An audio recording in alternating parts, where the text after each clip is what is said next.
మొత్తం major drain ఆధునీకరణ పనులకి ఈ రోజున ముక్కోటి ఏకాదశి రోజున ప్రారంభించడం నాకు చాలా ఆనందంగా. దీనికి విచ్చేసిన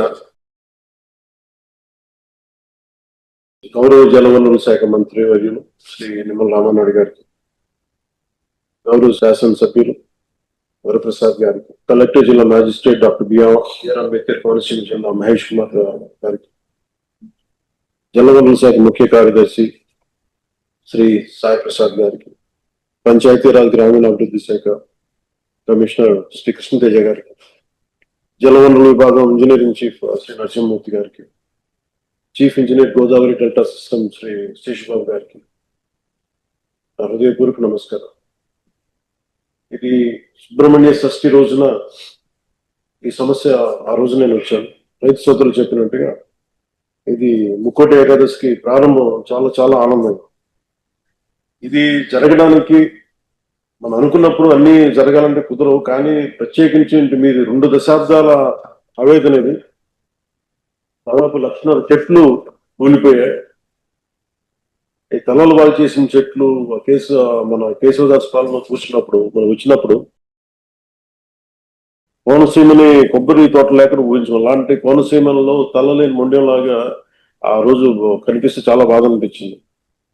వెంటనే మంగళగిరి వచ్చి గౌరవ ముఖ్యమంత్రి గారికి తెలియజేసి వారికి 2 దశాబ్దాలు ఉన్న సమస్యను విన్నవించిన వెంటనే వారు కనీసం 40 రూపంలో ఏదో ఒక కన్స్ట్రక్టివ్ ఒక యాక్షన్ ప్లాన్ తీసుకోవాలి సార్ అని ఆయనకి రిక్వెస్ట్ చేస్తే ఆయన 45 రోజులు కాదని చెప్పి దాదాపు 34 రోజులు 35 రోజుల లోపే ఆయన మనకు కావాల్సిన 20,77 లక్షలతోటి ఈ రోజున ఈ డ్రెడ్జింగ్ పనులు ప్రారంభించడం, 8 కిలోమీటర్ల వరకు పూడిక తీయడం, 14.5 కిలోమీటర్లు గట్ల నిర్మాణం చేపట్టబోతున్నాం. దీనికి అలాగే శంకరగుప్తం డ్రైన్ లో దాదాపు 600 ఎకరాలు ఉంది, కాదు 250 ఎకరాలు అన్యాక్రాంతం జరిగింది. అది మొన్న మీ దృష్టిలో కూడా నేను అది అడిగాను. దాన్ని కూడా కలెక్టర్ గారు ఒకసారి దృష్టిలో పెట్టుకోవాలి. ఈ రోజున మనం ఇంత ఆనందంగా ఇంత సమర్థవంతంగా చేయగలుగుతున్నామంటే దీనికి ముందుగా మనం కృతజ్ఞతలు తెలుపుకోవాల్సింది గౌరవ ముఖ్యమంత్రి శ్రీ నారా చంద్రబాబు నాయుడు గారికి. మనస్ఫూర్తిగా రైతాంగం తరపున, కోనసీమ రైతాంగం తరపున, మనందరి తరపున వారికి నా హృదయపూర్వక ధన్యవాదాలు, హృదయపూర్వక నమస్కారం.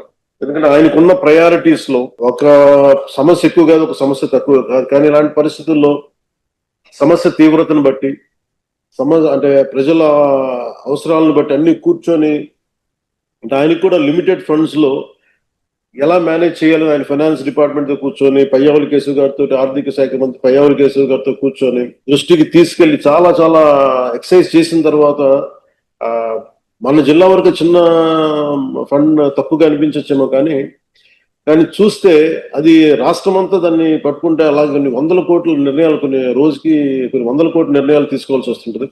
ఇలాంటి పరిస్థితుల్లో కోనసీమ రైతాంగానికి, కొబ్బరి తోటల్లో రైతాంగానికి ఆయన గౌరవ ముఖ్యమంత్రి గారు అండగా ఉన్నందుకు నారా చంద్రబాబు నాయుడు గారికి మనస్ఫూర్తిగా మరోమారు ధన్యవాదాలు తెలుపుకుంటా ఉంటాం. నాకు పెద్దలు మన రామానాయుడు గారు చెప్పినట్టుగా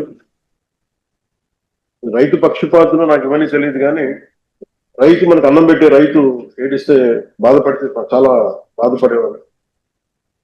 అది ఒక రోజున ఇలాంటి ముక్కోటి ఏకాదశి రోజున అనుకోండి, అది కూడా మనోహర్ గారు చెప్పారు, మన కౌలు రైతులు చనిపోతా ఉన్నారు, ఇట్లా ఉంది అనేది న్యూస్ చూపిస్తా ఉంటే మనం ఏదైనా చేయాలి అని అంటే ప్రభుత్వాల మీద ఒత్తిడి పెట్టగలమా, ఆయన చేయగలమా అని మాట్లాడుకున్నప్పుడు నాకు ఒకటే అనిపించింది, కనీసం భరోసా ఏదో ఒకసారి బతకడానికి మన ఇచ్చే డబ్బు ఎంత ఉంటుందని పక్కన పెడితేనే అలాగే ఒక్కొక్క రైతుకి చెప్పున కొన్ని దాదాపు ముందు నేను ఆ రోజు ఒక సినిమా సైన్ చేస్తున్నాను. ఆ రోజు ఆ సినిమాకి వచ్చిన అడ్వాన్స్ ని 5 కోట్ల రూపాయలు వెంటనే ఆ రైతుకి ప్రారంభించడం స్టార్ట్ చేశాను. రైతులకి అలా చాలా మంది దాతలు అందరూ కలిసి దాదాపు 3,000 మంది పైచీలకు రైతుల్ని ఆ రోజున ఆదుకున్నాం. ఇవన్నీ ఎందుకు చెప్తున్నానంటే ఇది అన్నం పెట్టే రైతుకి నిలబడే ప్రభుత్వం ఇది. వ్యక్తిగతంగా నా ఇష్టం కావచ్చు, అలాగే గౌరవ ముఖ్యమంత్రి గారు కూడా చూడొచ్చు, ఎన్ని ప్రాజెక్ట్స్ ఉన్నాయి, రేపు పోలవరం ప్రాజెక్ట్ రాబోతుందంటే ఇది రైతు కన్నీరు పెట్టని రాష్ట్రం అవ్వాలనేది ముఖ్యమంత్రి గారి ఆకాంక్ష. ఆ దిశలోనే మీరు ఇబ్బంది పడుతున్నప్పుడు శంకర్ గుప్తం డ్రైన్ కి ఆయన దాదాపు 20 కోట్ల 70 లక్షలు ఇచ్చినందుకు మనస్ఫూర్తిగా వారికి మనందరం కృతజ్ఞతలు తెలియజేసుకోవాలి. అలాగే రాజోలు వచ్చిన రోజునే సముద్రం పోర్టుకి మరో కొబ్బరి చెట్టు పొడవకు ముందు యుద్ధ ప్రాతిపాదికన చర్యలు తీసుకోవాలని నేను అనుకున్నాను. వెంటనే దాన్ని చర్యలు ఏం చేయాలి అన్న విషయాన్ని గుర్తుంచుకుని ఆ శంకర్ గుప్తం ఫైల్ ని ప్రభుత్వం అధికారులందరి ముందు నుంచి గౌరవ ముఖ్యమంత్రి గారి ఆఫీస్ లో సహా ఆర్థిక పరిస్థితి చూస్తే ఈ బడ్జెట్ లో చాలా నిధుల సమస్య ఉంది. దాన్ని మరి అలాంటి సమయంలో ఆయన తీసుకొని చేయడం నిజంగా చాలా మనం ఆనందించాలి. అలాగే ఈ శంకర్ గుప్తం మేజర్ డ్రైన్ ఆధునీకరణతో వందలాది మంది కొబ్బరి రైతులు కూడా చాలా రిలీఫ్ ఉపశమనం కలుగుతుంది. ఇది ఒక ఆరంభం అనుకోండి, ఒక బిగినింగ్ అనుకోండి. అలాగే ఉమ్మడి తూర్పుగోదావరి జిల్లాలో డ్రైన్లు పంట కాలువల ఆధునీకరణకు సుమారు 4,000 కోట్ల రూపాయలు అవసరమని గత పర్యటన అధికారులు చెప్పారు. కలెక్టర్ గారు కూడా ప్రత్యేకంగా దాన్ని ప్రస్తావించారు. కోనసీమ ప్రాంతంలో డ్రైన్లపై నీటిపారుదల శాఖ నిపుణులు ఆ రోజు కూడా అడిగింది బీసీ రోసే గారి రిపోర్ట్ పైన ఏంటో దాని గురించి కూడా అధ్యయనం జరుగుతూ ఉంది. నివేదిక వచ్చిన వెంటనే మంత్రివర్గంలో చర్చించి డ్రైన్ల ఆధునీకరణ అంశాన్ని ఖచ్చితంగా ముందుకు తీసుకెళ్తాం. అలాగే కూటమి ప్రభుత్వం రైతుల సంక్షేమానికి ముఖ్యంగా కోనసీమ కొబ్బరి రైతుల సమస్యల్ని పరిష్కారాన్ని కట్టుబడి ఉంది.